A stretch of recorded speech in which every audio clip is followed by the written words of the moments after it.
This is the Lone Crater YouTube. We hope this video helps. You begin by confirming the basics. Make sure your iPhone runs a compatible iOS and you're signed into the correct Apple ID. Once done, open Settings and verify iCloud Reminders is toggled on. That allows syncing. If Reminders still missing, you need a backup that contains Reminders data. Prefer iCloud Backup or an encrypted local backup in Finder/iTunes.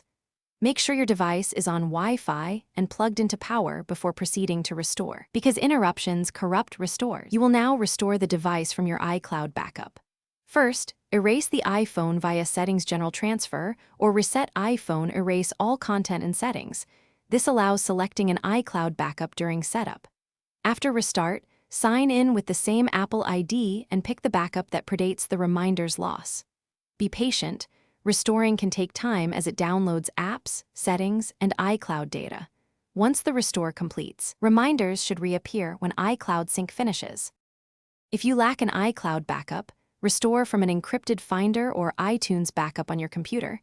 Encrypted backups preserve account data. Once the iPhone is restored, immediately enable iCloud Reminders and give it time to sync.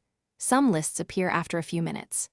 If Reminders still don't show, sign out and sign back into your Apple ID or toggle Reminders off and on under iCloud settings. This forces a resync. Key troubleshooting tip: verify you used the same Apple ID that owned the. Thanks for watching. Consider subscribing if we helped you.